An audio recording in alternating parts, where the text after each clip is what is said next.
बहुत अहम मुकर्रिर, बहुत अहम आदमी। मुझे तो ताज्जुब हो रहा है कि जितनी खामोशी से बैठे हैं ये जफर सरेशवाला साहब, हम इतना मसरूफियत का बहाना बनाते हैं, बार बार फोन देखते हैं। इतना मसरूफ तरीन शख्सियत जो लाखों करोड़ों का बिजनेस चुटकियों में करता है।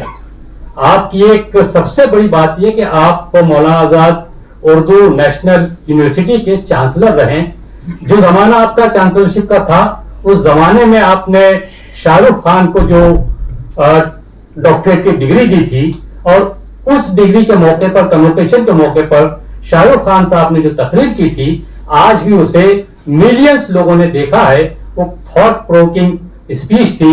मैं आपसे दरखास्त करता हूं कि तुम अपने अल्फाज की हिफाजत करो जो तुम्हारे ख्यालात बनते हैं।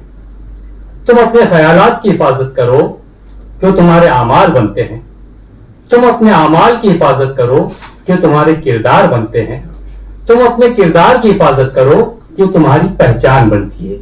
एक ऐसा शख्स जिसने दुनिया भर में अपनी पहचान बनाई है, और इनका बिजनेस तो खैर क्या उसके बारे में कहें, इनकी जो तालीमी खिदमत है और तालीम और तरबियत के नाम से जो आपने मुहिम छेड़ी है, तालीम की कमी पूरी हो सकती है, तरबियत की पूरी नहीं हो सकती। और आपने तरबियत को बेस बनाकर, बुनियाद बनाकर, जो मुल्क में आपने इस कोने से उस कोने तक जो तहरीकें शुरू की है, उसके लिए बहुत बहुत मुबारकबाद। हम गुजारिश करेंगे आपसे कि आप अपने ख्यालात का इज़हार कराएं। जोरदार तालियों के बीच जफर सरेशवाला साहब। अस्सलामु अलैकुम वरहमतुल्लाहि वबरकातुहू। औज़ु बिल्लाहि मिनश शैतानिर रजीम। बिस्मिल्लाहिर रहमानिर रहीम। अल्लाहुम्मा सल्लि अला सय्यिदिना मुहम्मदिन व अला आलि मुहम्मद कमा सल्लैता अला इब्राहीम व अला आलि इब्राहीम इन्नका हमीदुम मजीद। नहमदु व नुसल्ली अला रसूलिल करीम अम्मा बाद। बिस्मिल्लाहिर रहमानिर रहीम। रब्बि इश्रह ली सदरी व यस्सिर ली अमरी वहलुल उक़दतम मिन लिसानी यफ़क़हू क़ौली। मैं बग़ैर किसी तमहीद बांधे हुए सीधी अपनी बात कहूँगा। एक तो जो कहा कि भाई मैं आया यहाँ, तो भाई बम्बई वालों ने बुलाया ही नहीं कभी मुझे, वरना तो मुझे झूठा भी बुला देते तो हम सच्चा दौड़ के चले आते। फारूक साहब का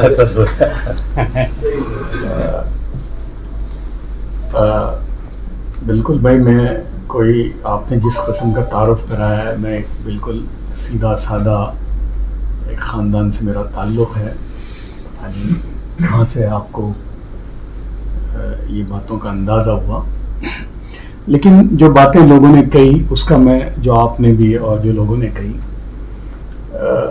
मैं अपने 20-22 साल के तजुर्बे में जो मैंने समझा है,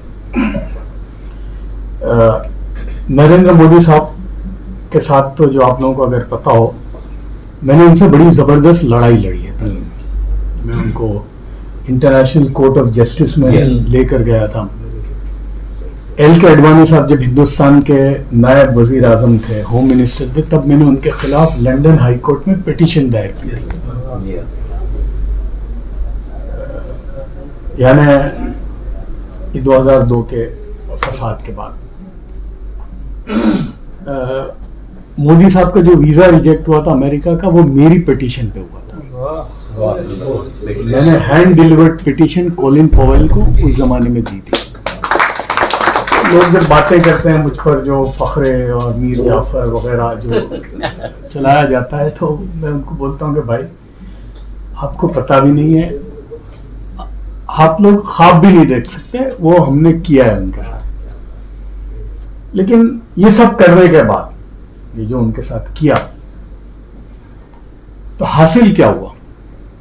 हम एक कारोबारी आदमी है, हम एक दुकान चलाते हैं, तो हम देखते हैं कि भाई कितना आया और कितना गया। बिल्कुल। तो हमने ये सब कुछ जो किया उनके खिलाफ, तो एक नतीजे पे पहुंचे कि उसका जबरदस्त फायदा हुआ है उनको। और वो जो जहां बैठे हैं आज, वो हमारी मुखालिफतों की वजह से बैठे हैं। इसलिए कि एक बुराई आप उनको करते हो वो मल्टीप्लाई होती है 10,000 वोटों से। याद रखो, क्या बात है, बहुत बेहतरीन, सही है।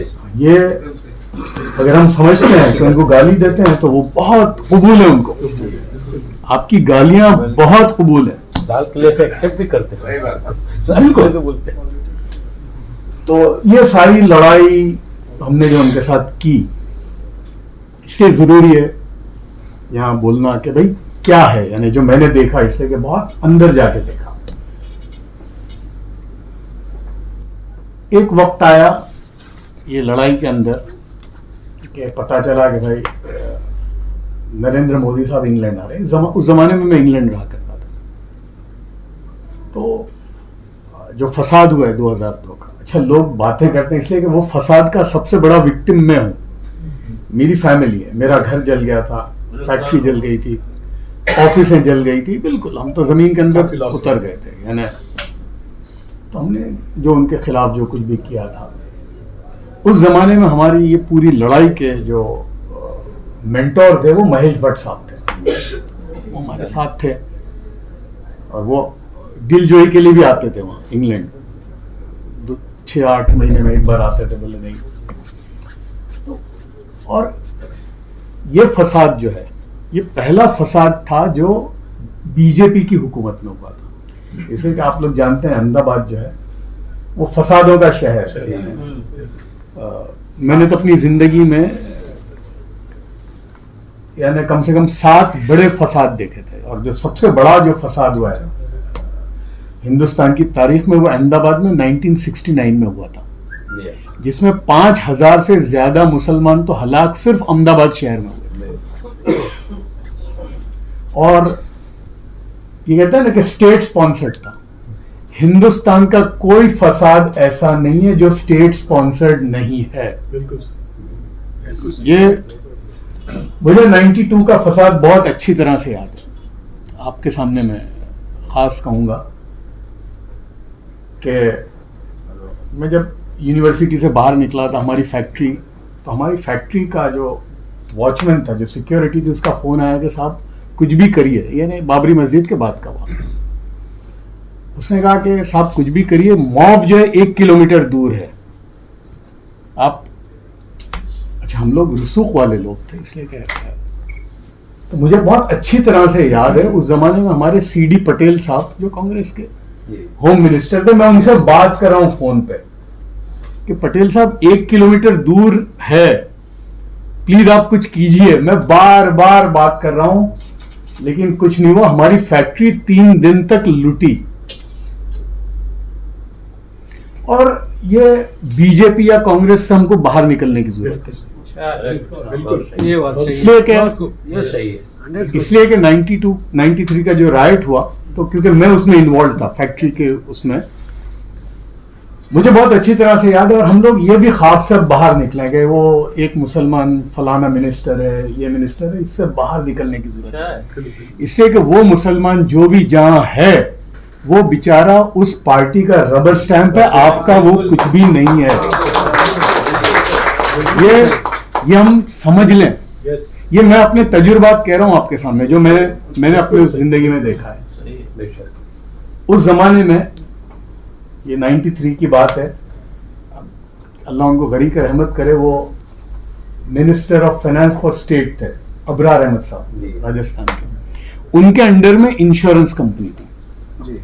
हमारी फैक्ट्री जली हुई है, और जो सर्वेयर था उसने बोला ये हुआ ही नहीं है, वारदात ही नहीं हुई।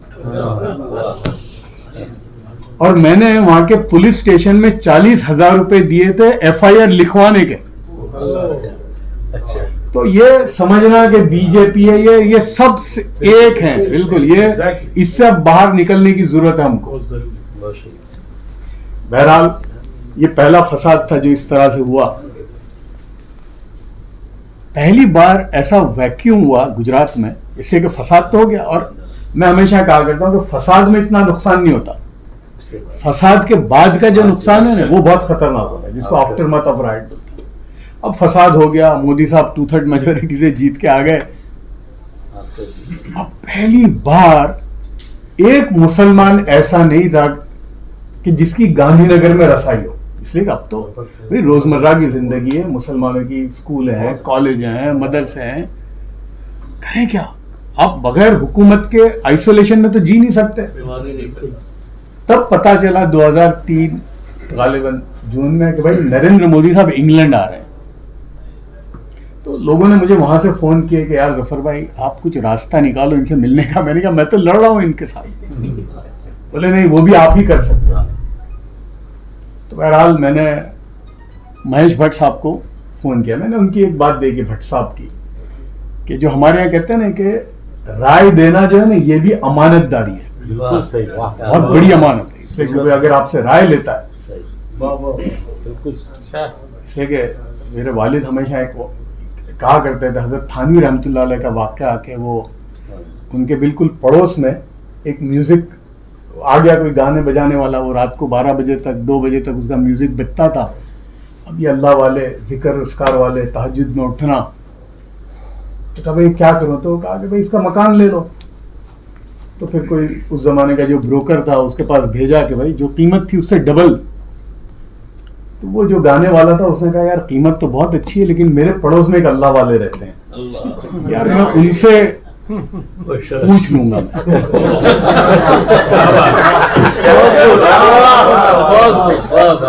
क्या अच्छा वाकया सुना रहे हैं, वाह, वाह, क्या अच्छा वाकया। अल्लाह ताला ने रास्ता बताया। उसने पूछा जाके कि हजरत मुझे बहुत अच्छी कीमत आई है, बहुत अच्छी कीमत आई है, मगर फिर आप जैसा पड़ोस मुझे कहाँ मिलेगा? आपकी क्या राय है कि मैं?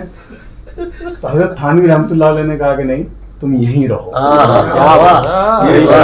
दूसरे दिन वो जो ब्रोकर आया और उसने पूछा कि भाई क्या है? बोले नहीं नहीं मेरे पड़ोस जो हैं वो अल्लाह वाले कहते हैं। तो उसने आगे कहा कि कमाल है आप मुझे भेजते हो। तो कहा भाई देखो उसने मुझसे राय मांगी और राय देना जो है ये अमानत है, उसको गलत राय नहीं दे सकते। भट्ट साहब जो लड़ रहे हैं मोदी के साथ, यानी मोदी की लड़ाई में वो हमारे बिल्कुल आगे हैं, हम उनके पीछे थे।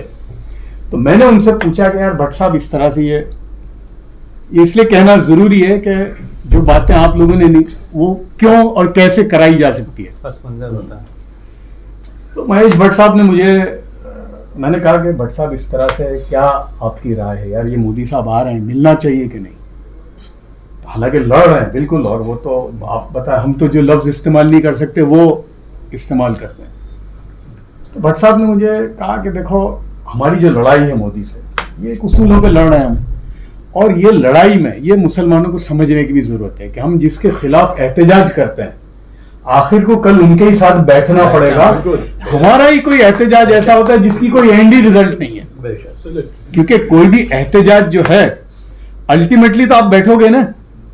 तो भट्ट साहब ने मुझे ये कहा कि देखो हमारी जो लड़ाई है मोदी के साथ, कल को तो बैठना ही पड़ेगा, इसलिए कि चीफ मिनिस्टर है। तो यूं समझो कि वो ऑप्शन हम अभी ले लेते हैं।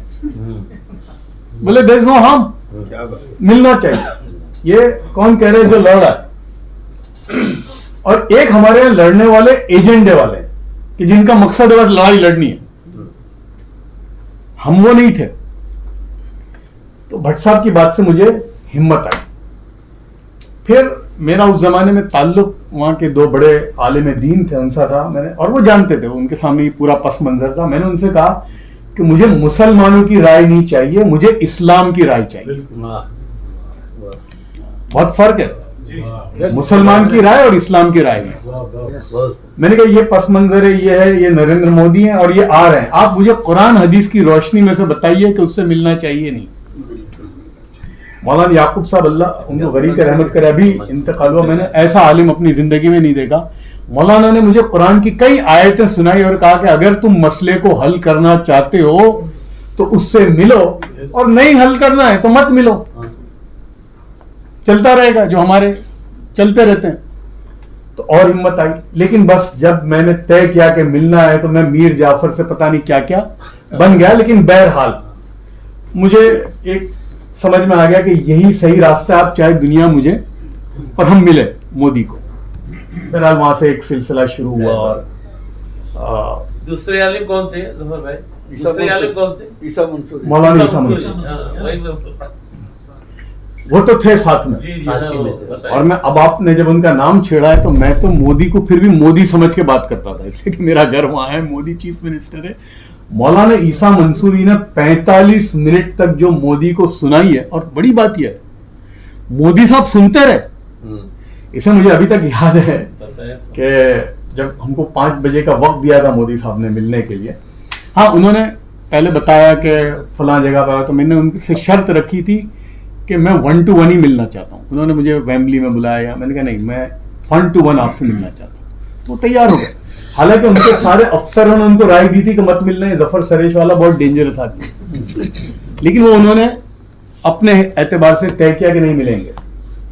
मुझे अभी तक याद है हम सेंट जेम्स कोर्ट लंदन की जो बहुत ही मशहूर होटल है ताज की, 5 बजे का वक्त था। 5 मिनट पहले मुझे भट्ट साहब का फोन आया और अपनी अंदाज में उन्होंने कहा कि जफर मिल रहे हो उससे मोदी से? तो मैंने कहा हाँ जा रहा हूँ। बोले उसकी आंखों में आंखें डालकर अगर तुम ये नहीं कह सकते कि there can not be peace without justice तो मत मिलो। मैंने कहा भट्ट साहब पता नहीं 5 मिनट दे रहा है। मैंने कहा हम तो जिंदगी में कभी किसी चीफ मिनिस्टर से मिले नहीं, नॉर्मली होता है भाई आप मेमोरेंडम ले दो जाओ। मैंने कहा पता नहीं 5 मिनट देता है या नहीं देता, कितनी मिनट देता है, कोशिश करेंगे। बहरहाल देखिए हर आदमी में कोई खूबी होती है, और हमारा प्रॉब्लम क्या है कि हम अपने दुश्मन की ताकत को समझते ही नहीं। हमारा बहुत बड़ा मसला है भाई, सामने की ताकत तो देखो। और ऐसे ही कोई कहीं पहुंच नहीं जाता, बिल्कुल। यानी हम चाहे फखरे कितने भी कसें लेकिन कुछ होता है, ऐसे ही नहीं होता। तो खूबियां हैं जबरदस्त। यानी आप सोचिए कि मैं उनसे लड़ाई लड़ रहा हूं, उनका वीजा मैंने रिजेक्ट करवाया है इंटरनेशनल कोर्ट ऑफ जस्टिस में। और इंटरनेशनल कोर्ट ऑफ जस्टिस में मैंने किसको हायर किया था? शेरी बूथ को। उस जमाने में टोनी ब्लेयर साहब प्राइम मिनिस्टर थे, उनकी बीवी जो है वो दुनिया की मानी हुई ह्यूमन राइट्स लॉयर है, वो हमारी लॉयर थी। इस वक्त मोदी साहब को मालूम है, मंजर जैसे मैं लिफ्ट में ऊपर पहुंचा तो ये खड़े थे मुझे लेने के लिए और मेरे गले में हाथ डाल के कहा रहे यार क्या लड़ रहा है, चल। अच्छा तो मैंने उनसे शुरू में 2 बातें पूछी कि मोदी साहब आपके पास कितना वक्त है हमारे लिए? तो कहा जब तक कि तुम्हारी बातें खत्म नहीं हो जाओ तब तक। दूसरा मैंने कहा कि उस जमाने में आपको पता है कि वो 5 करोड़ गुजराती की बात करते थे, फिर 6 करोड़, अब 135 करोड़ की जो बोलते हैं।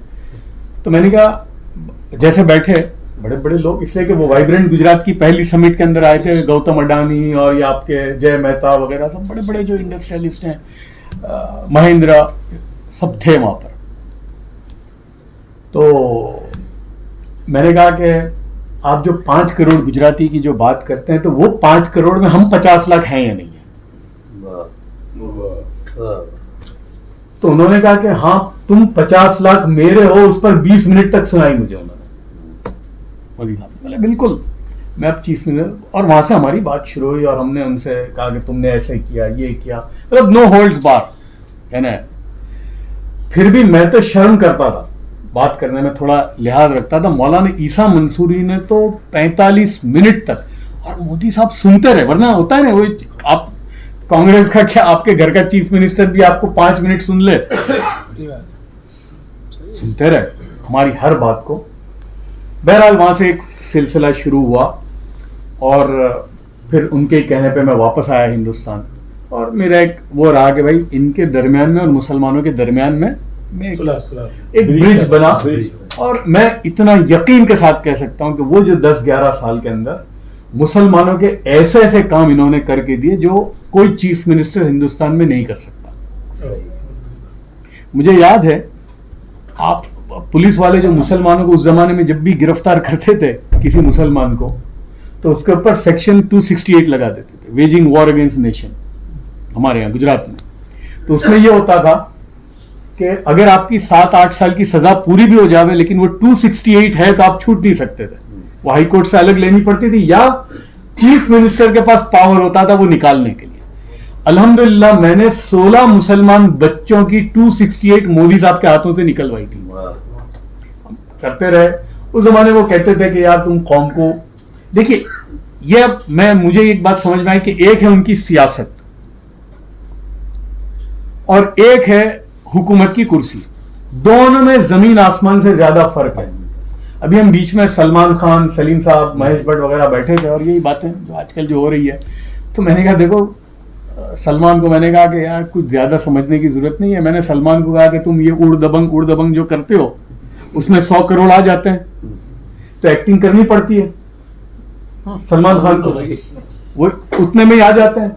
तो मैंने कहा उनको भी क्या है, 2-4 चीज़ों में वोट आ जाते हैं, तो वो क्यों होशियारी दिखावें भाई, हिंदू, मुसलमान, इंडिया, पाकिस्तान, घर में घुस के मारना, ये 4-5 चीज़ों में जब वोट आ जाते हैं तो वो क्यों होशियारी दिखाएं।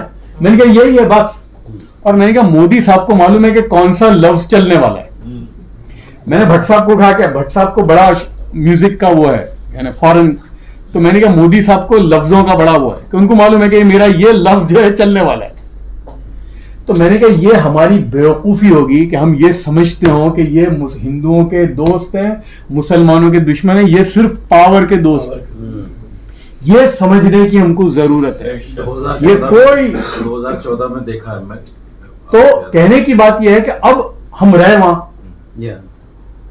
तो इनके साथ हमने देखा कि भाई हुकूमत तुमको करनी है करो। हमने जो गुजरात में देखा कि भाई इनकी हुकूमत या उनकी हुकूमत, हम वहीं रहते हैं। हमारा काम है सिर्फ हम कंधे देते हैं, कभी किसी कंधे से अखिलेश को लाते हैं, कभी किसी कंधे से मायावती को लाते हैं, और हम वहीं रहते हैं।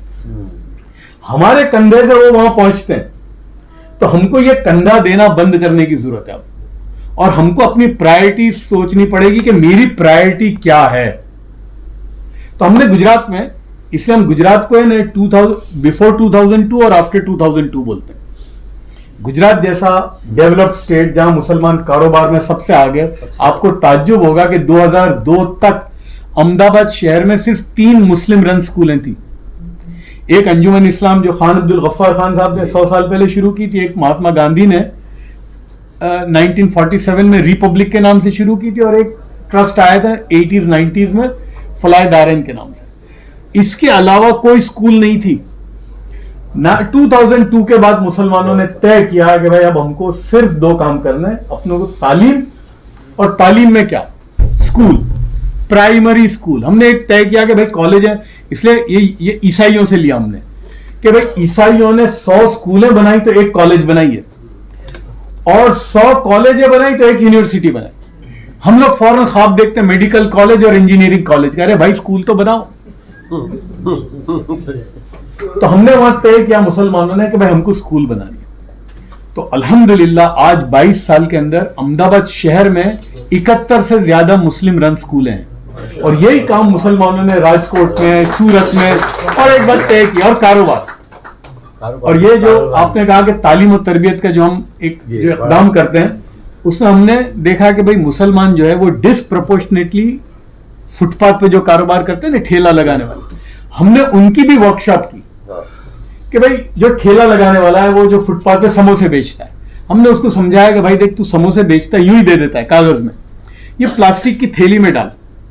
ये प्लास्टिक की थैली आएगी कितने की, 10 पैसे की, लेकिन तेरा वैल्यू एडिशन जो हो जाएगा 2 रुपए का। तो हमने इस तरह से और तय किया भाई, हुकूमत बोलते हैं ना घोड़े के चश्मे पहनकर, कि हमको बस अपने आप को तालीम, और मैं समझता हूं कि ये 2 चीजें ऐसी जबरदस्त है जिस कौम के अंदर आ गई, काबिलियत तालीम की बुनियाद पे, ईमानदारी और अमानतदारी। ये जिस दिन हमारे अंदर आ गई, तो जो आज आपको बाहर रखते हैं ना, ये आपके घरों में लाइन लगाएंगे आपको ले जाने के लिए। तो हमने इनसे, मैं खुद मोदी साहब को कहता था कि देखिए हमें आपसे कुछ नहीं चाहिए, हम जो कर रहे हैं उसमें आप रखना मत डालिए। तो कहा यार ये, मैंने कहा बस हम तो अल्हम्दुलिल्लाह जितनी स्कूलें बनाते गए, कोई प्रॉब्लम कहीं भी नहीं आया। उनसे बात करते थे, हमको स्कूल बनाने, आपसे कुछ नहीं चाहिए। जो आपने कहा हमको ग्रांट भी नहीं चाहिए, कुछ नहीं चाहिए भाई, जब तुम लोगे। और ये तालीम और तरबियत जो है, जो मैं चला रहा हूं, जिसमें मैंने अब तक अल्हम्दुलिल्लाह 53 शहरों में प्रोग्राम किए, जिसमें हम बाकायदा मुसलमानों को, जो अपनी नाक़िस अकल से मुझे जो लगा कि कौम के अंदर किस चीज की कमी है, तो मेरे अपने 25-30 साल के तजुर्बे में मैंने देखा कि हमारी कौम में हम फाइनेंशियली इलिटरेट हैं। हमारा डॉक्टर मैंने देखा, हमारा इंजीनियर, हमारा बड़े से बड़ा वकील, उसमें तो बहुत होशियार है, लेकिन हिसाब किताब में हम जीरो हैं। तो मैंने देखा कि फाइनेंशियल लिटरेसी यानी हम ये सिखाए अपनी कौम को। दूसरा, स्टॉक मार्केट।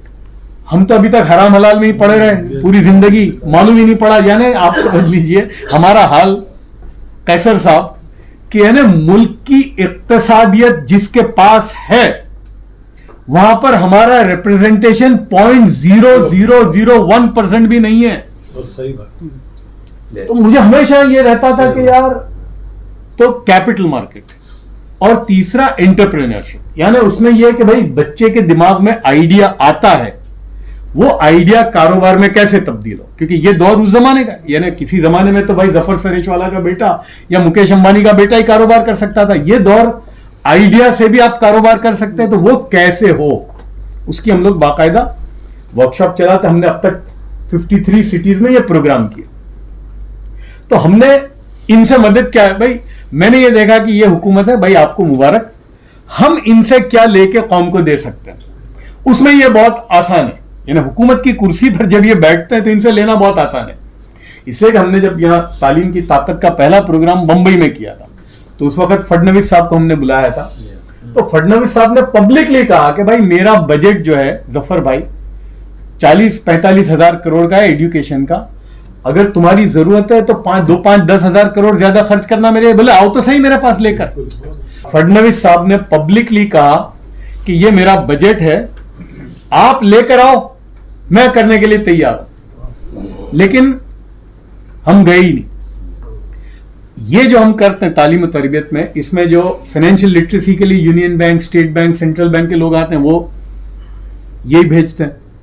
कैपिटल मार्केट के लिए मैं एनएससी, बीएससी के लोगों को आता हूं, वो यही भेजते हैं। एंटरप्रेन्योरशिप सिखाने के लिए टाई के लोग आते हैं। डॉक्टर साहब ने एक प्रोग्राम हमारा अटेंड किया। तो इनसे क्या ले सकते हो, हमको और कुछ नहीं चाहिए आपसे, इसमें आप हमको क्या दे सकते हो। दूसरा, मुझे उनके जो नंबर जो मोस्ट इंपॉर्टेंट है, उन्होंने कहा ठीक है भाई ये पैसा कहां से, ये खर्च, तो मैंने कहा आपसे नहीं चाहिए मुझे। तो बोले यार ये कैसे, मैंने कहा भाई आपसे अगर मैंने लूंगा तो आप 2-3 लाख रुपए देंगे मुझे एक प्रोग्राम के लिए, और ऊपर से सीएजी लगा दोगे मेरे ऊपर, तो मुझे आपसे पैसे नहीं चाहिए। तो बोला आपसे, हमारा तो फिर हमसे क्या चाहिए। मैंने कहा आपसे 2 ही चीजें चाहिए, एक आपकी छत्र छाया और दूसरा आपका लॉजिस्टिक सपोर्ट। इसके अलावा मुझे आपसे कुछ नहीं चाहिए, हम कर लेंगे। तो देखिए मुल्क के अंदर अब ये तालीम और तरबियत के जो मैं प्रोग्राम करता हूं, आप नहीं मानेंगे, उसमें टोटल फंडिंग मुझे हर प्रोग्राम में गैर मुस्लिमों की तरफ से। ऐसा नहीं है जो हमको दिखता है, बहुत बड़ा तबका है गैर मुस्लिमों का, जो आप अगर कोई प्रोजेक्ट लाते हो मुसलमानों के लिए तो वो कहता है यार जफर भाई ये बहुत अच्छा काम है यार, मैं देता हूं आपको। तो अब तक मेरे प्रोग्राम में जो मुझे फंडिंग आती है वो गैर मुस्लिम कंपनियों की तरफ से आती है। तो हमको अब देखिए, मैं आपने उर्दू की बात की थी, मैं अब उस पर आना जरूरी है, इसलिए कि जब मुझे मौलाना आजाद नेशनल उर्दू यूनिवर्सिटी का चांसलर बनाया तो मैंने इनको मना किया मोदी साहब को कि यार मैं चांसलर, जानते हो ना चांसलर का काम होता है कि साल में 2 मरतबा जाए या एक बार। तो मुझे मेरे गले में हाथ डाल के उन्होंने कहा कि नहीं, तुम पहले चांसलर हो गए जो who will call the shots, मैं तुमको इसलिए भेज रहा हूं कि तुम वहां जाके चेंज करोगे। मैंने कहा सर वो तो बगैर आपकी मदद के नहीं होगा। बोले तुम किसी को फोन नहीं करोगे, मुझे करोगे।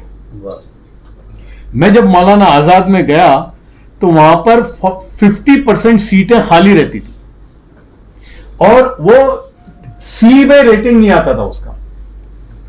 जब मैं गया तो सबसे पहले हेडलाइन बनाई कि गुजराती कार डीलर को चांसलर बना दिया, यानी गोया मेरी सलाहियत सिवाय मोदी को जानने के अलावा कुछ नहीं है, मतलब एक कार डीलर को चांसलर बनाया। बहरहाल मैं जब पहली मर्तबा गया वहां हैदराबाद, जब मैंने चार्ज लिया तो हैदराबाद वालों को भी बड़ा वो था कि गुजराती का उर्दू यूनिवर्सिटी का, तो मैंने 200 शुरफाए हैदराबाद को जमा किया और फिर मैंने उनके सामने बात की और मैंने कहा कि देखिए मैं गुजराती हूं, लेकिन मुझे जो फख्र है जिस बात का, मेरे कारोबार की वजह से नहीं है, मुझे जो फख्र है वो इस बात का कि गुजरात में जब उर्दू खत्म हो रही थी और अपनी आखिरी रमक पे थी तो मेरे खानदान ने उसको जिंदा किया था।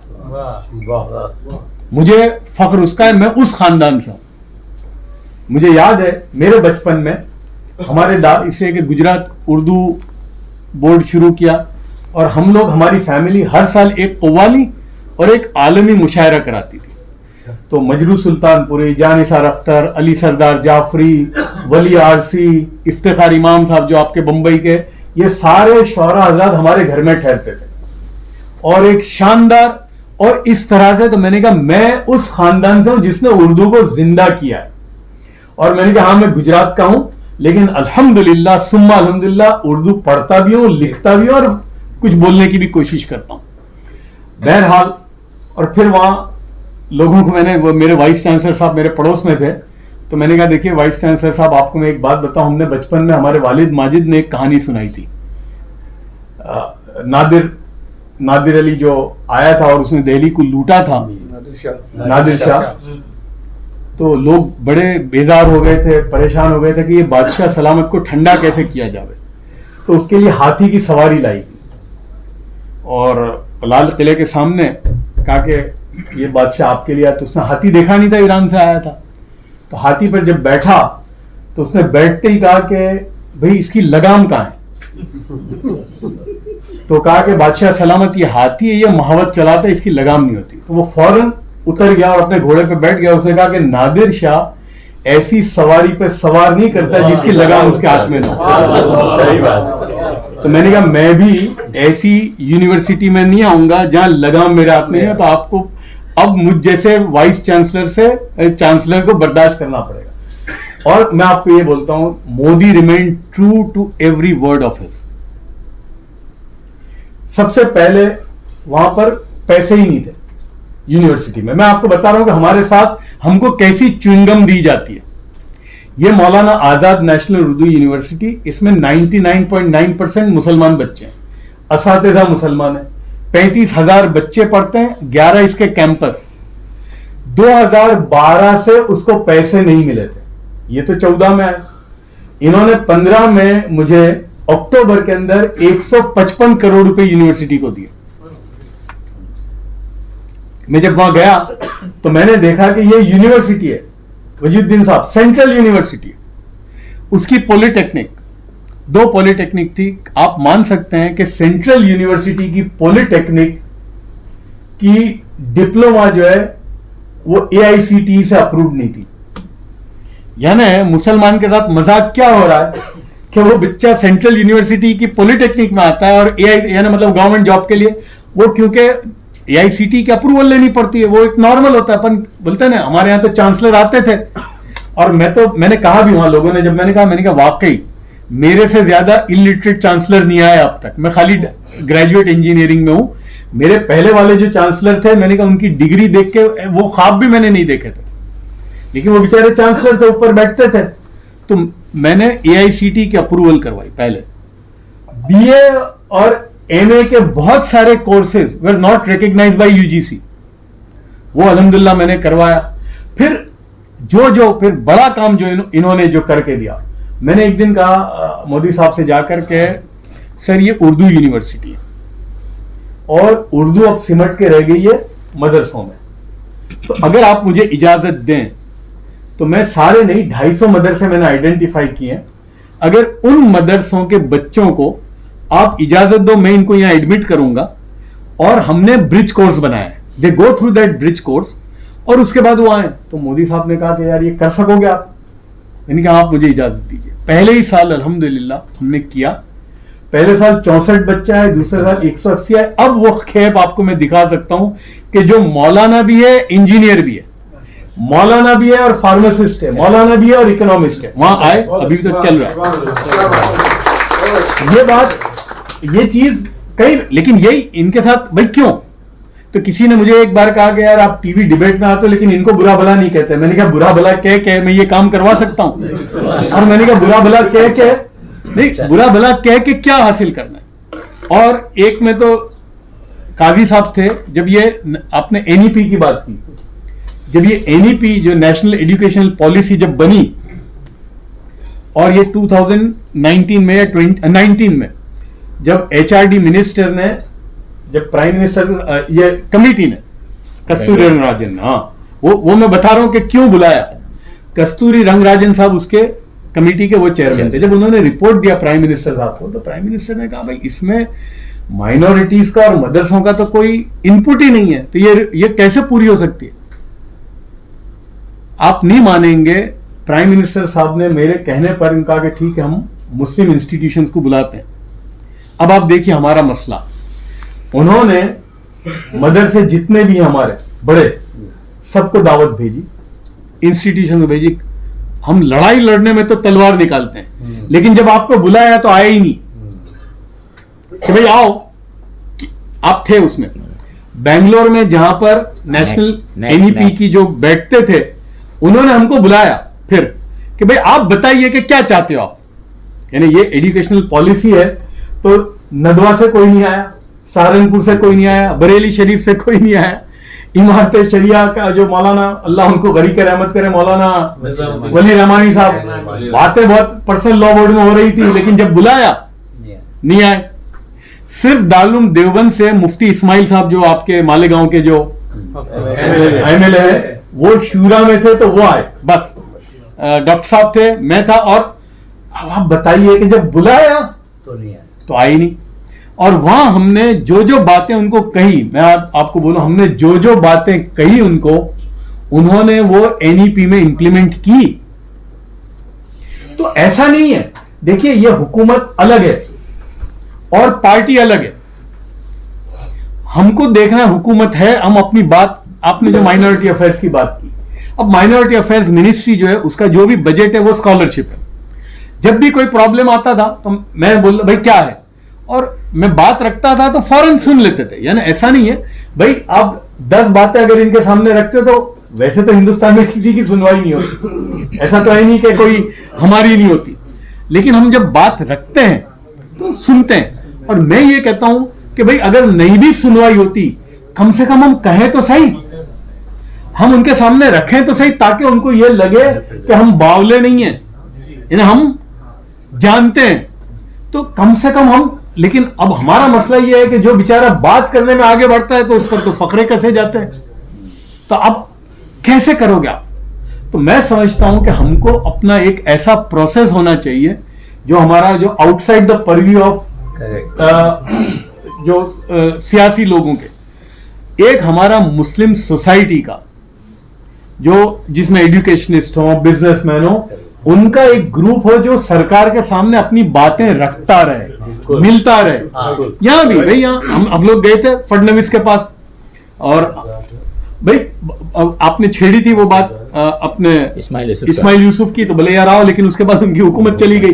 तो ऐसा नहीं, हमने जब बात की डॉक्टर साहब ने, तो हमारा यह है कि भाई हम अपनी बात रखें, और ऐसा नहीं है, ये सुनते हैं, इनके सामने बात रखते हैं, आरएसएस वालों के सामने रखते हैं, ऐसा नहीं। देखिए ये भी बहुत होशियार हैं, इनको मालूम है मुल्क चलाना है, इनको मालूम है। मुझे मोदी साहब की एक बात आपको मैं बोलता हूं कि मुझे 2014 के इलेक्शन से पहले 2013 में मुझे कहा कि यार देखो, मुसलमान वैसे मेरी सियासत में तो कहीं है ही नहीं, मतलब वो है ही नहीं वोट में, लेकिन मुसलमान मुझसे नफरत कर रहा हो तो मैं मुल्क नहीं चला सकता।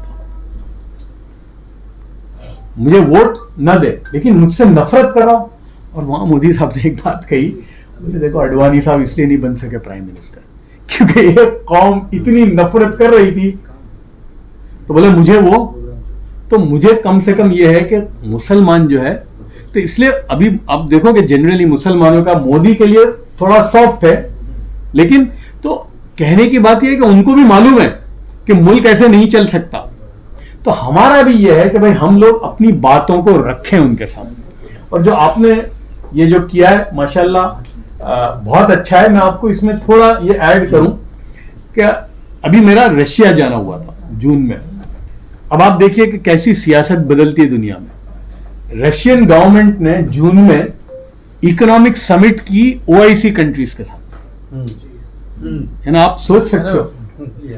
और मैं जब गया तो मुझे यही लगा कि रशिया में कजान एक शहर है, वहां हुआ था और मुझे रशियन गवर्नमेंट ने बुलाया।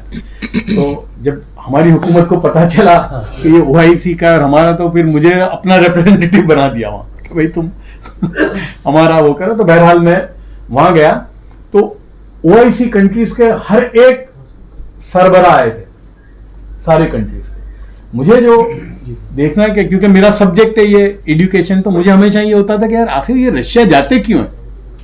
आप नहीं मानेंगे, मैं वहां गया कजान में मेडिकल स्कूल में, यार आप नहीं मानेंगे एक भी मेडिकल स्कूल हिंदुस्तान में ऐसी नहीं होगी। ना आखिर कुछ तो होगा ना कि यार इतनी बड़ी तादाद में। और जो हॉस्टल थी ना, हमारा बेहतरीन अपार्टमेंट ऐसा नहीं होता, एंड कॉस्ट इज 1/10। फिर मैं मॉस्को, अच्छा सबसे बड़ी बात यह है कि 20% मुसलमान है रशिया में बड़ी बड़ी मस्जिद है। और मुसलमान यानी यूरोप भी मेरा जाना होता है, अमेरिका भी, इंग्लैंड, और यहां मैंने देखा कि मुसलमान बिल्कुल आराम से यानी जबरदस्त दबंग अंदाज में रशिया में। इवन मॉस्को में 6 लाख मुसलमान है। तो वहां मॉस्को में हमारे एक दोस्त हैं जो पिरामिल फार्मास्यूटिकल जो कंपनी है उसके पूरे नॉर्डिक रीजन के चीफ हैं, वो 10 साल से रहते हैं। तो मैंने उनको पूछा कि भाई यहाँ एजुकेशन का, तो उनका बच्चा वहां की इंजीनियरिंग जो टेक्नोलॉजी की यूनिवर्सिटी से फारिग हुआ था, और ये खुद भी पांडे, ये खुद IIT का पढ़ा हुआ है। तो मैंने उसको पूछा कि भाई ये लेवल क्या है एजुकेशन का, ये टेक्नोलॉजी का। बोले जफर भाई हमारी कोई IIT इसको कॉम्पीट नहीं कर सकती, इतना हाई लेवल है। बोले लेकिन हमारे बच्चों को पता ही नहीं है।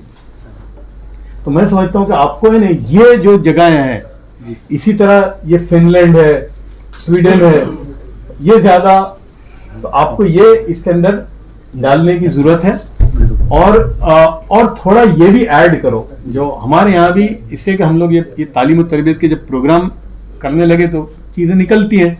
हमारे यहाँ भी बहुत सारे कोर्सेज हैं, सर्टिफिकेट कोर्सेज है जो हमारे बच्चों को मालूम ही नहीं है कि भाई BCom हो गया तो, लेकिन जैसे स्टॉक मार्केट के NCFM के कोर्सेज हैं बहुत सारे, 3 महीने के, 4 महीने के।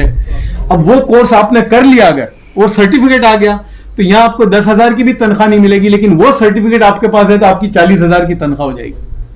ऐसे अभी हमने गवर्नमेंट की टूरिज्म डिपार्टमेंट हमारे साथ आया था, तो पता चला कि गवर्नमेंट ऑफ इंडिया के टूरिज्म के ऐसे कोर्सेज हैं जो 8वीं पास और 9वीं पास के लिए भी, यानी कई मतलब हमारा बच्चा समझता है कि मैं तो 8वीं पास हूं यार, मैं क्या कर सकूंगा। तो 8वीं के बाद भी, 9वीं के बाद भी ऐसे ऐसे कोर्सेज हैं, तो वो क्या है जी। तो आप इसको भी अगर करोगे तो इंशाल्लाह बहुत अच्छा हो। ये आपने बहुत अच्छा काम किया, अल्लाह आपको कबूल फरमाए। वाकई दावा बहुत सारी नॉलेज। दिल से जो बात निकलती है असर रखती है, पर नहीं ताकत से परवाज मगर रखती है। बात निकलेगी तो बहुत दूर तलक जाएगी। बात से बात बनती रही और बातें होती रही, और यहाँ लोग तमाम दम बहुत बैठे हुए थे आपकी बातें सुनते हुए। एक पूरा सेशन आपके लिए मखसूस हम चाहेंगे कि फिर कभी कहीं किसी मौके पर रखें, और अंजुम इस्लाम इसके लिए बहुत बड़ा अदारा है। अगर ये तमाम लोगों को बुलाकर करता है तो बहुत बड़ी बात हो जाएगी। हाज़रीन, आइए हम अब चलते हैं सदारती तकरीर की तरफ। अंजुम इस्लाम के सदर जब सदारत करते हैं तो वाकई वो सदारत होती है, और हर कोई चाहता है कि वो सदर, अंजुम इस्लाम का सदर इस जलसे की सदारत करे। इसी तरह से इजहार खान साहब जो है, इन्होंने मुझे कहा कि भाई जहीर काजी साहब इसमें आना चाहिए, और बार बार मुझे यही कहते रहे कि क्योंकि मैं वहाँ का अलुमनाई है, काजी साहब तो आना चाहिए। वो आएंगे ना, बोले एक प्रोग्राम में जिसमें आपका नाम था वहां नहीं गए आप, तो मुझे मेरे पर भड़क गए। बोले वहां तो नहीं है, अपने पास आ जाएंगे ना। अरे भाई मैं कैसा बोल सकता हूँ हमारे पास आ जाएंगे। अच्छा। बोले नहीं वहां नहीं गए वो। अरे भाई क्या करूं। तो सुबह से लेकर शाम तक अंजुमन जहीर काजी, और यहाँ तमाम अंजुमन के लोग हैं। जहीर काजी साहब की सदारत है। अंजुमन के लोगों में जेबा मलिक प्रिंसिपल साहब हैं, असलम साहब हैं, वजीउद्दीन साहब हैं, साबिर सैयद साहब हैं। कई लोग जो है अंजुमन की आज नुमाइंदगी कर रहे हैं। और आइए एक ऐसा शख्स इस पोर्टल के इनॉग्रेट की सदारत कर रहा है जो वाकई तालीम का है, जो तालीम में जीता है, तालीम में बसता है, तालीम में उठता है। तो मैं चाहूंगा कि जरा महफूज रस्तों से गुजरना। शहर में तुम्हारी शोहरत बहुत है, बेशक। मुझे सोने की कीमत मत बताओ, मैं मिट्टी हूँ, मेरी अजमत बहुत है। जोरदार तालियों के बीच डॉक्टर जहीर काजी हमारा। अस्सलाम वालेकुम रहमतुल्लाहि व बरकातहू। ये आज की जो महफिल थी, मैंने बहुत सारे महफिलों की सदारत की है, लेकिन ये कुछ अलग सी थी, बड़ी कॉम्प्लेक्स थी।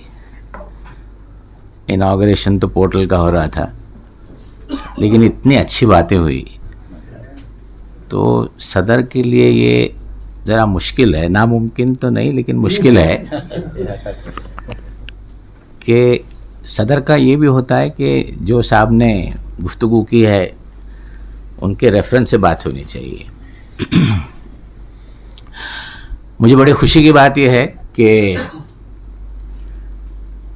अंजुमन का एक एलुमनस, और उसने बड़े फ़ख्र के साथ ये बात कही आज कि मैं फर्स्ट जनरेशन लर्नर हूँ, यानी मेरे वालिदैन तालिब याफ्ता नहीं हैं। ये कहानी अंजुमन की है। आज भी अंजुमन के 1,10,000 जो बच्चे तालीम हासिल कर रहे हैं, 60% बच्चे फर्स्ट जनरेशन लर्नर्स हैं और बहुत ही गरीब तबके से आते हैं। 50% बच्चे फीस पे नहीं कर पाते। मुझे बड़ी खुशी है, आपको बड़ा फ़ख्र है उस बात का। और जब आपका जिक्र हो रहा था शुरू में ये कहा गया, extremely talented, very handsome looking, at the end of the day you are from Anjuman, you have to be. और आपका जो बैकग्राउंड है, शायद मैं थोड़ा लेट आया, प्रॉब्ली आप सामीन को बताया गया कि नहीं, इन्होंने आईटी से बीटेक किया है। उसके बाद उसी इदारे में आपने एक टीचर के हैसियत से भी काम किया है। उसके बाद आप ग्लासगो यूनिवर्सिटी में गए, which is amongst first 50 universities, scholarship पे गए और वहाँ पे पोस्ट ग्रेजुएशन किया आपने। और इन्होंने बहुत सारे अवार्ड्स यूके और ऑस्ट्रेलिया से हासिल किए एट अ वर्ल्ड लेवल। मुझे बड़ा फ़ख्र है कि आप उसी इदारे से आपकी वाबस्तगी है। और खालिद कैसर साहब, अंजुमन का जब जिक्र होता है हिंदुस्तान और हिंदुस्तान के बाहर, तो इस तरह कहा जाता है, एक तारीखी, मेयारी और मिसाली इदारा। और इसने गुज़िश्ता 150 साल खिदमत अंजाम दी है तालीम के मैदान में। गुफ्तगू में ये भी बात हुई कि ईसाइयों के इदारे, आप देखिए, सही बात है, लेकिन जब गुफ्तगू हमारे यहाँ होती है इस तरह के महफिल में, तो ये कहा जाना चाहिए कि एक इदारा ऐसा भी है अंजुमन इस्लाम, जिसके कॉलेजेस में गैर कौम के लोग लाइन लगा के एडमिशन के लिए आते हैं। ये बेंचमार्क है आपका। और ये भी बताता चलूं आपको, अंजुमन के सदर को, यानी मुझे नहीं, अंजुमन के सदर को और अंजुमन को,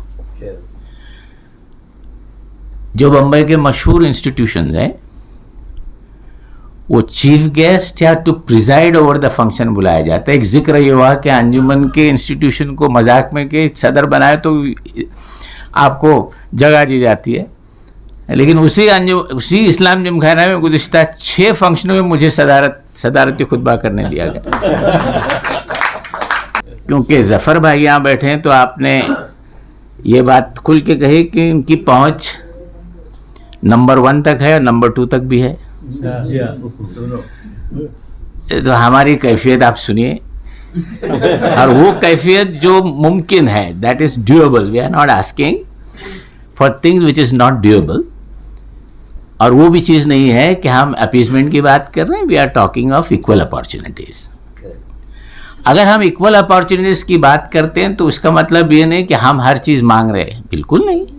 हमारा हक भी बनता है मार्जिनलाइज सेक्शन के लिए जो फैसिलिटीज है हमको मिलनी चाहिए, लेकिन हम उस पर डिपेंड है ऐसा नहीं है। अंजुमन एक इदारा है जो it proves beyond doubt that we are not dependent. और कभी कभी ऐसी गुफ्तगू होने के बाद थोड़ी मायूसी आती है। मायूसी बिल्कुल मत होइए, मायूसी ना उम्मीद कुफ्र है।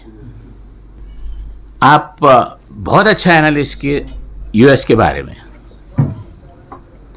तो मैं भी अंजुमन की बात बताता चलो, मैं मेरी बात नहीं बता रहा हूँ। मुझे जब पूछा जाता है जहाँ भी जाता हूँ तो एक सेंटेंस में मैं डॉक्टर ज़हीर काजी अंजुमन का सदर हूँ, फिर अंजुमन की कहानी शुरू होती है।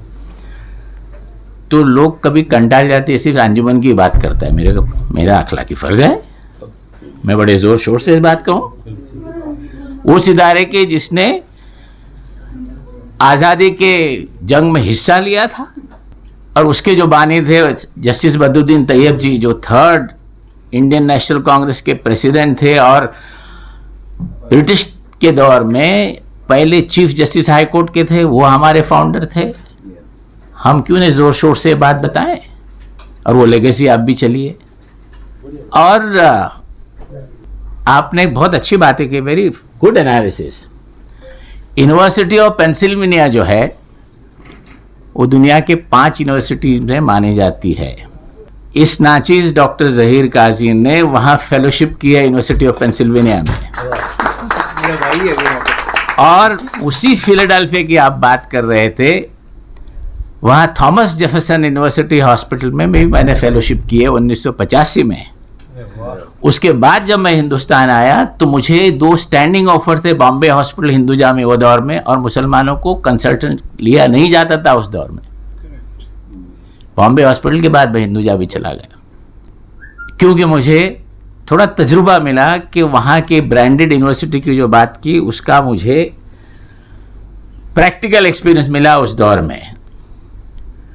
और ये सब चीज़ें जब मेरे पास थी, इसको कहीं ना कहीं सेक्रीफाइस करने के बाद अंजुमन में मैं कुछ कर सका अंजुमन के लिए। और अंजुमन की टीम अच्छी है, ये 1 मैन शो नहीं है। तो जिक्र हो रहा था यूनिवर्सिटीज का, मैं बताता चलूं आपके लिए भी कि you must be proud of institution you belong to. दुनिया के मशहूर यूनिवर्सिटीज में हार्वर्ड यूनिवर्सिटी है। जफर भाई, I am invited not as Dr. Zahir Kazi, the president of Anjuman Islam, at Harvard University to give a TED talk for 15 minutes. And the subject is the services which Anjuman has rendered and how it has helped marginalized section in terms of elevation of social status and economical status. आपने MIT की जो बात की, MIT is Massachusetts Institute of Technology. मैं Boston में जहाँ जा रहा हूँ, I am suppose to be visiting that for some kind of collaboration with them, which is one of the finest technical universities. वहाँ पे आपके जैसा एक एलुमनाई है, एलुमनस है, जो नॉन मुस्लिम है, उसका भी नाम मोदी है। He is one of the core team member of NASA and he is based in Boston. He is organizing a get together of alumni of Anjuman Islam's Sabu Siddiq Engineering College. उसके बाद going to New York and Washington, और Washington में हो सकता है मुलाकात होगी। आपने कहा यूनिवर्सिटी ऑफ पेन में बाइडन प्रोफेसर थे तो उनकी बेगम ग्रामर की टीचर रही। वो अंजुमन इस्लाम के सैफ तैयब जी में आ चुकी है as the second lady, and she has an standing invitation Anjuman के लिए कि कभी भी आए आप आके मिलें। शायद उधर भी जाना हो तो Anjuman also is recognized by the universities there. वो इसलिए कि हमारे बहुत सारे बच्चे in the top universities of the United States of America, they have done masters and PhD who are passed out from Sabu Siddiq Engineering College. There are students who are placed in France, in Germany and automobile department of Anjuman Islam was the first in the university of Mumbai. तो हमारे वहाँ के alumni are in the top of the line. Mercedes, BMW, you name it. So we have proved beyond doubt. हमारे बच्चे हैं आगे, लेकिन एक परसेप्शन है कि हम अभी भी पीछे हैं. नहीं साहब. एक साहब हमारे बहुत अच्छे दोस्त हैं, टाटा कंसल्टेंसी में है, टिस में है. वो डेटा जफर भाई 2011 का डाटा है जो न्यूपार वाइस ने एस्टैब्लिश किया है. ये 2 एजेंसीज हैं.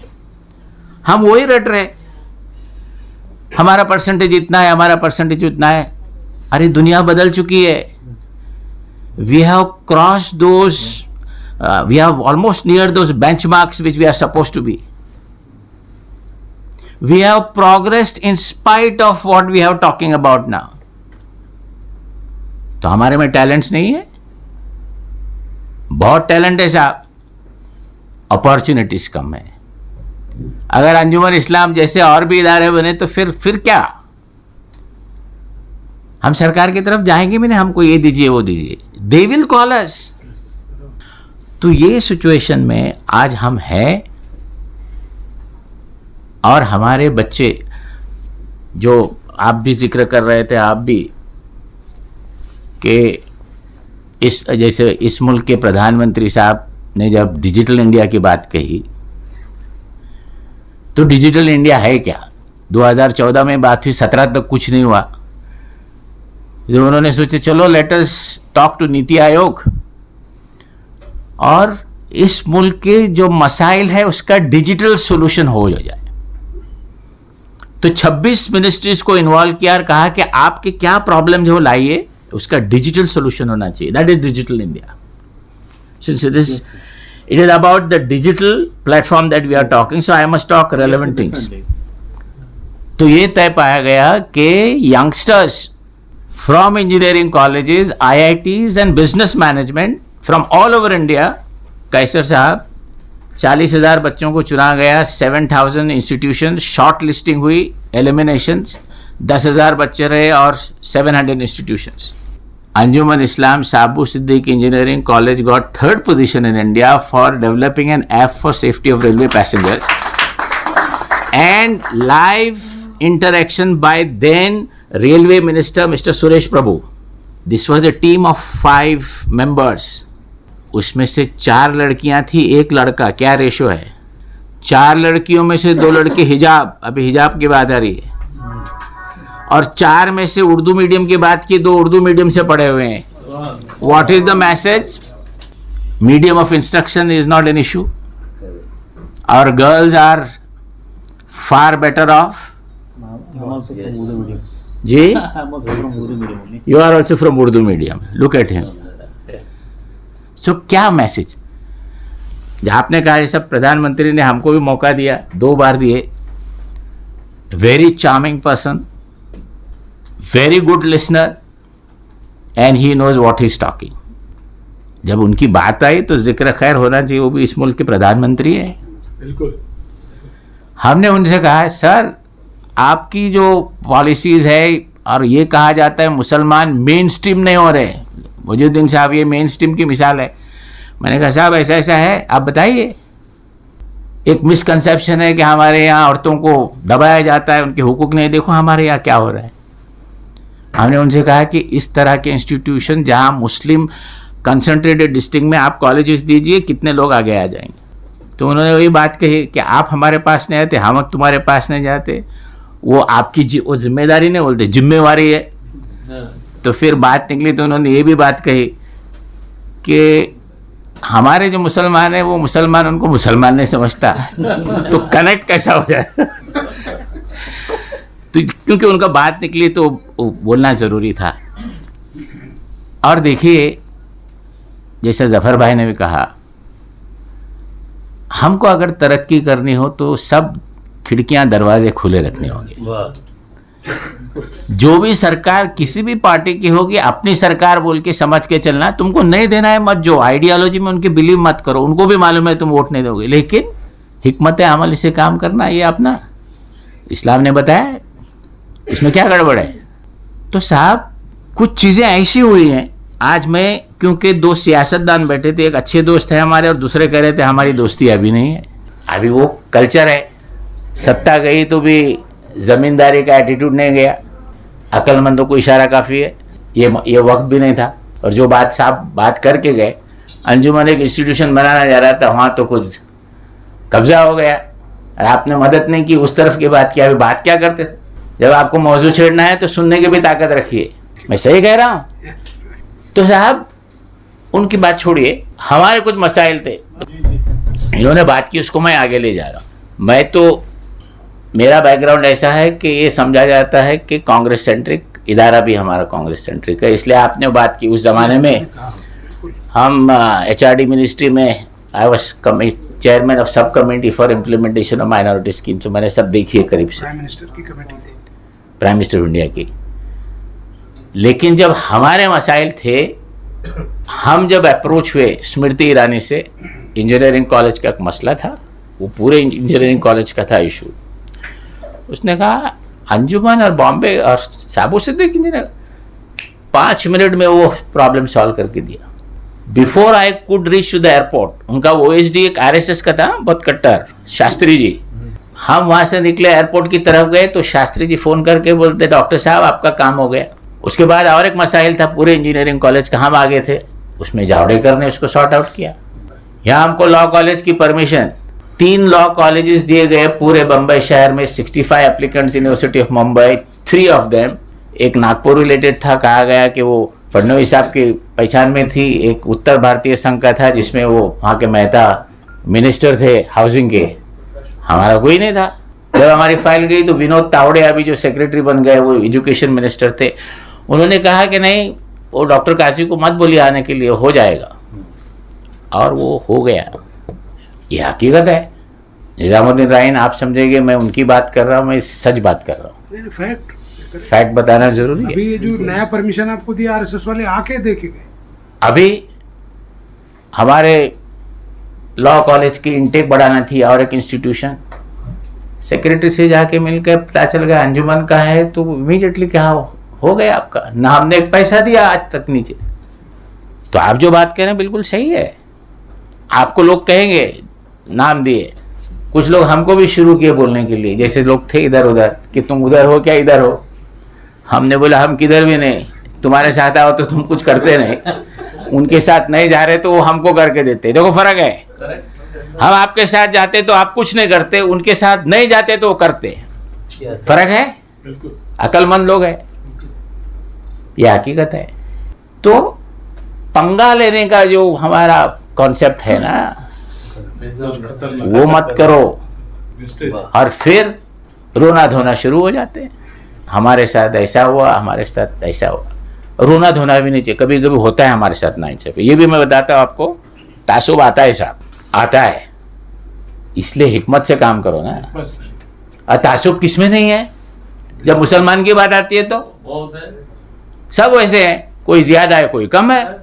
अंजुमन को अगर कौन तकलीफ देता है, हाँ आप बोलिए, मैंने नहीं बोला मैं आपसे पूछ रहा था, बिल्कुल है कि नहीं इस बात पे। अभी मैं आपको बता रहा हूं, आपने जो एक बात की, गरीब लोगों की बात जो मैं अभी करने जा रहा हूं, जो आपको भी पटेगी। मैं हॉस्पिटल में जा रहा था, तो एक हॉस्पिटल में इलेक्ट्रिसिटी का कुछ तो प्रॉब्लम हो गया, तो मैंने बोला चलो मैं साबु सिद्दीक में चला जाता, बहुत नज़दीक था, मैं साहब गया उधर। तो प्रिंसिपल ने कहा सर ज़रा 10 मिनट रुकोगे क्या? बोला क्या बात है?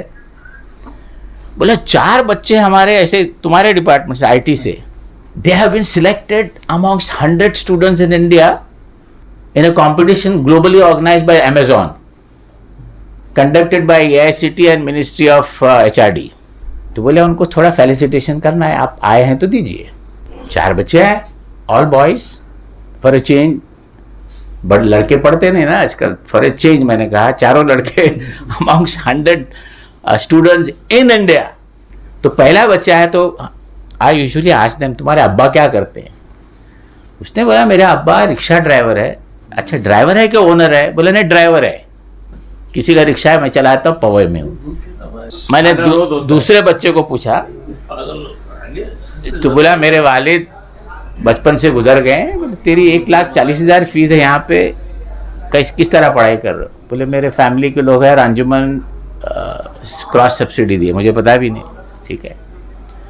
तीसरे को पूछा तो बोला I lost my father in covid, यानी रिसेंट सदमा है उसको, and that fellow scores background उसका है अगेन ऑन ज़कात money he surviving which we do cross subsidy. चौथे लड़के को पूछा तो मेरा बाप बोला वो मार्बल की पॉलिशिंग का कारीगर है और बड़े बाप की एक भी औलाद नहीं थी उसमें। क्या मैसेज है?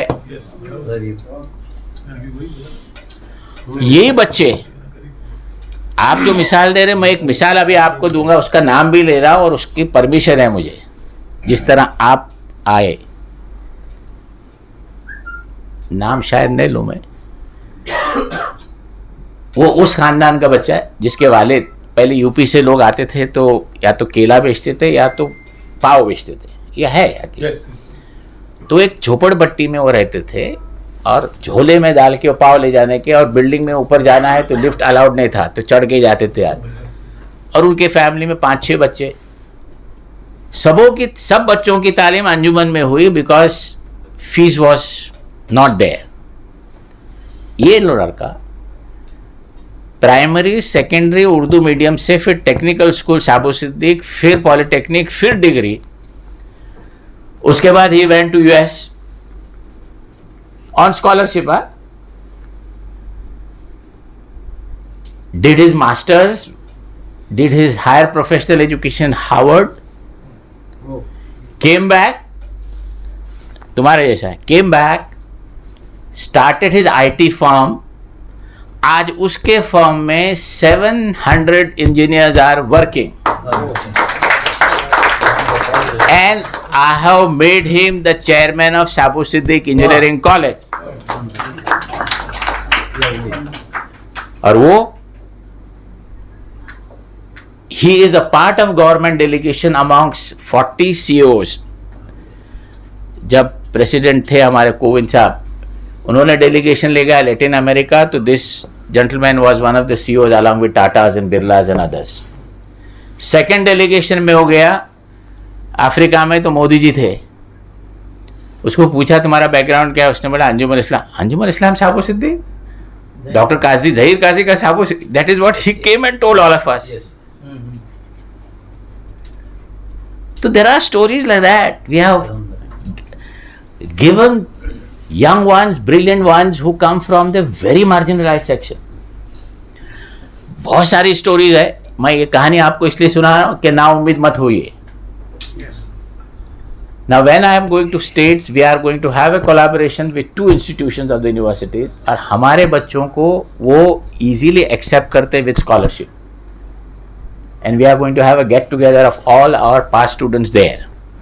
हमने अंजुमन ने to be in tune with the United States of America, we have established a chapter of Anjuman by name OFA, Overseas Friends of Anjuman, and we have been registered as an NGO with tax exemption। और हमारे जो alumni पैसा यहाँ भेजेंगे, समझो Microsoft से कोई 2000 बेचता है तो matching amount Microsoft gives, so we have established that also. तो वो जो चीज़ें हैं आपने बताई बहुत सही है, उसको इजी करने के लिए we are making a move, पर आप साथ में भी रहिए। तो क्योंकि ये एक पोर्टल की बात थी education related, I said I will focus on that.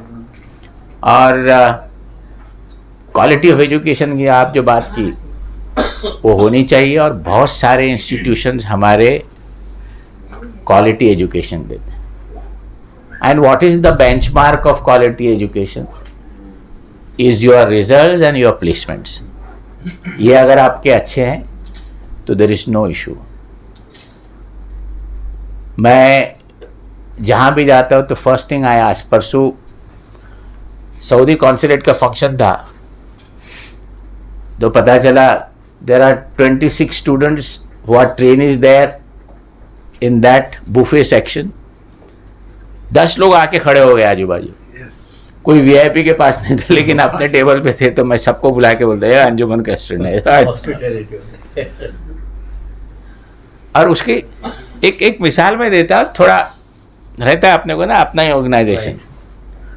तो ये हमारे डॉक्टर है वो खालिद, एक बार हम एयरपोर्ट से सहारा वो जो होटल है वहाँ से गुजर रहे थे, तो बुफे जो रहता है 50% रहता है। बोला चलो डॉक्टर साहब तुम्हारा अंजुमन यहाँ भी है क्या देखेंगे? बोले चलो हो सकता है। गए उधर, तो बॉय जो ऑर्डर लेने आया उसको बोला अंजुमन का कोई है? अरे सर हमारा बैंक्वेट मैनेजर इस फ्रॉम अंजुमन। वो आके खड़ा हो गया, वहाँ से हटता ही नहीं, 30% डिस्काउंट।